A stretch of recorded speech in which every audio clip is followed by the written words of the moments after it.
नमस्कार, मी पंजाब डक. मी माझ्या सोयाबीनच्या शेतामध्ये आणि या ठिकाणून आज आहे 9 जुलै 2026. आजपासून शेतकऱ्याला एक अंदाज देणार आहे, कारण की महाराष्ट्रामध्ये आतापर्यंत पावसानं खूप धुमाकूळ घाले. काही ठिकाणी अति मुसळधार पाऊस पडला, पूर परिस्थिती निर्माण झाली. तेव्हा आता राज्यातली परिस्थिती काय राहणार आहे? आज 9 जुलै, तर आज मी म्हटलं होतं ना सूर्यदर्शन घडेल, हे सूर्यदर्शन घडलं आहे.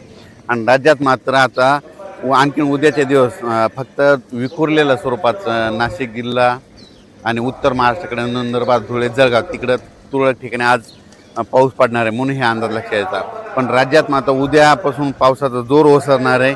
11 तारखेला एकदम संपूर्ण पाऊस राज्यातला ओसरला दिसेल.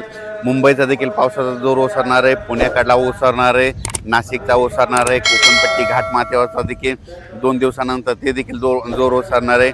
आता खूप काही मोठा पाऊस पडणार नाही. उद्या 11 जुलैपासून राज्यात चांगलं सूर्यदर्शन होणार आहे आणि हवामान कोरडं राहणार आहे, म्हणून हा अंदाज महाराष्ट्रातल्या सर्व शेतकऱ्यांना लक्षात द्यायचा. त्याच्यानंतर राज्यामध्ये बऱ्याच भागामध्ये हा पाऊस झाला आणि त्याच्यामध्ये देखील आणखीन काही भाग वंचित आहे. तर त्या शेतकऱ्याला सांगू इच्छितो की राज्यामध्ये आता पाऊस कधी येणार आहे, तर काय होणार आहे, 15 जुलैच्या नंतर, 15, 16, 17 जुलैच्या नंतर राज्यात पुन्हा थोडाच विखुरलेल्या स्वरूपाचा सगळीकडे पडणार नाही. फक्त ते पाऊस काय होणार आहे, जे वंचित जिल्हे आहेत, एक नांदेड जिल्हा झालं, काही भाग लातूर जिल्हा, धाराशिव जिल्हा, सोलापूर जिल्हा आणि बीड जिल्ह्याचा, त्या भागामध्ये काय होणार आहे, 15, 16, 17 जुलैच्या दरम्यान तुरळक ठिकाणी भाग बदलत त्या 2-3 जिल्ह्यामध्ये एक पावसाची हजेरी असणार आहे, म्हणून हा अंदाज लक्षायचा. महाराष्ट्रात देखील विखुरलेल्या स्वरूपाचाच 15, 16, 17ला थोडाफार पाऊस येणार आहे. सगळीकडे पडणार नाही, फक्त स्थानिक वातावरण तयार होऊन ते पाऊस पडेल, म्हणून हे अंदाज शेतकऱ्यांना लक्षात यायचा. त्याच्यानंतर राज्यात आणखीन परत चांगला असा, जसा आता मागं अतिवृष्टी ढगफुटी झाली तसा पाऊस आला आणखीन आता जुलैचा शेवटच्या आठवड्यापर्यंत आता वाट बघावी लागणार आहे, म्हणून हे अंदाज लक्षात यायचा. आता ज्यांच्याकडं सोयाबीन असेल तर त्यांनी काय करायचं, आता जमिनीमध्ये ओल भरपूर आहे, 10-12 दिवस झाले असेल तर तुम्ही तुमचं तणनाशक फवारू शकता, कीटकनाशकाच्या फवारणी करू शकता, डवरणी वखरणी करू शकता, म्हणून शेतीची कामे करून घ्यावी. पण राज्यात मात्र आता मुंबईकरांना आता या पावसापासून सुटका भेटणार आहे. म्हणजे तिकडं देखील उद्यापासून एकदम हवामान कोरडं होणार आहे, म्हणून मुंबईकरांसाठी आनंदाची बातमी, नाशिक जिल्ह्यासाठी आनंदाची बातमी, पुणे जिल्हा, घाटमाथा, कोल्हापूर जिल्हा तिकडे देखील आता परत पूर काय वाढणार नाही, म्हणून त्यांच्यासाठी देखील आनंदाची बातमी. हे जे लो प्रेशर होतं, हे लो प्रेशर गुजरातकडे जाणार आहे. गुजरातमधून काय होणार आहे, इंदोर मध्य प्रदेशकडे जाणार आहे.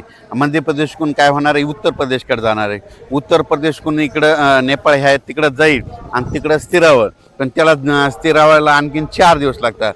मग जवळपास 12 तारखेपर्यंत जोपर्यंत शांत होत नाही तोपर्यंत आपल्या इकडं महाराष्ट्रामध्ये जवळपास 12 तारखेपर्यंत, आता उद्यापासून आजपासून चांगलं वारं सुरुवात होईल आणि ते शांत होऊस तर परत पुन्हा काही आता एखादी प्रणाली तयार होत नाही, म्हणून हे अंदाज लक्षात यायचा. म्हणजे आता राज्यात मात्र उद्या 11 तारखेपासून सगळीकडं चांगलं हवामान कोरडं राहणार आहे, म्हणून हे अंदाज लक्षात यायचा. फक्त 15, 16, 17च्या दरम्यान परत एकदा पावसाळी वातावरण तयार होईल, पण तो इतका पाऊस असा जोराचा पडणार नाही, फक्त तुरळक भागातच विखुरलेल्या स्वरूपाचा ते असणार आहे, म्हणून हे अंदाज लक्षात यायचा. चांगल्या पावसासाठी जुलैच्या शेवटच्या आठवड्यापर्यंत वाट पाहावी लागणार आहे, म्हणून हे अंदाज देखील सर्व शेतकऱ्यांनी लक्षात घ्यावा. सोशल मीडियातून काय व्हायला थोड्या अफवा पसरत आहेत की परत आता पाऊस येणार नाही. शेतकऱ्यांना घाबरू नका, पाऊस येणार आहे. जुलैच्या शेवटच्या आठवड्यात देखील असाच एकदम आता जसा पाऊस आला ते चांगला पाऊस येणार आहे. पण तुम्हाला एक सांगू इच्छितो, 15, 16, 17च्या दरम्यान देखील थोडाफार पाऊस असणार आहे, म्हणून शेतकऱ्यांनी तुम्ही काय करा, आपण आपले शेतीचे कामे करून घ्या, तणनाशक मारून घ्या, कीटकनाशक मारून घ्या, कारण की पाऊस बिलकुल येणार आहे, दुष्काळ वगैरे काही पडणार नाही. त्याच्यानंतर आता जुलैच्या शेवटच्या आठवड्यात देखील एक चांगला मोठा पाऊस येईल, त्याचा व्हिडिओ आणखी 2-4 दिवसात देईल. पण तोपर्यंत शेतकऱ्यांनी घाबरून न जाता आपण आपल्या शेतीचे कामे करून घ्या, फवारण्या करून घ्या, डवरणी करून घ्या, वखरणी करून घ्या, म्हणून हे सर्व शेतकऱ्याला सांगू इच्छितो.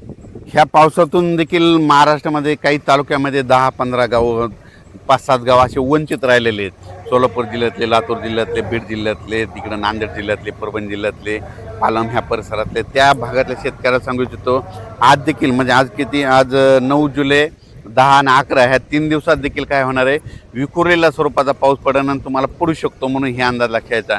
आणि याच्यातून तुम्ही वंचित राहिले तर परत पुन्हा काय होणार आहे, 15, 16, 17च्या दरम्यान एकदा थोडाफार पाऊस येणार आहे. ते मात्र ते पडून जाईल, म्हणून शेतकऱ्यांनी हे देखील अंदाज लक्षायचा. त्याच्यातून जर उरले तर परत एकदा जुलैच्या शेवटच्या आठवड्यात पाऊस येणार आहे.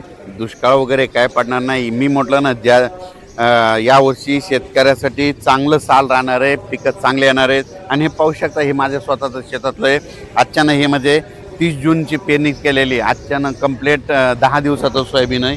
आणि असंच पीक आहे सगळ्या शेतकऱ्याचं आमच्या भागातले, म्हणून हे लक्षात घ्यायचं. परत एकदा काय होईल, पुन्हा जुलैच्या शेवटच्या आठवड्यात परत एकदा काय होईल, बंगालच्या खाडीमध्ये परत तिकडे काय होईल, भुवनेश्वर आणि चेन्नईच्या दरम्यान परत एखादं चक्रवादळ तयार होईल आणि ते पाऊस इकडे येईल. आपल्या महाराष्ट्राला यावर्षी काय होणार आहे, काही अर्ध्या भागाला पुरेपूर पाऊस येणार आहे. आणि मुंबईकडे काय होणार का, याच्यापर्यंत अहिल्यानगरपर्यंत अरबी समुद्राचा पाऊस येणार आहे. हे मग आपल्याला खालून पाऊस पुरेपूर येत असल्यामुळं यावर्षी चांगला पाऊस पडणार आहे. शेतकऱ्यांनी घाबरून न जाता आपण आपल्या पेरणीचं आपलं तयारी ठेवावं. पिकाचं संरक्षण करण्याची काळजी घेणे सगळ्यात महत्त्वाचं गरजेचं आहे. करायला विनंती, आपण आपलं कामं करत राहायचं, पावसाचं कामं करत राहतं.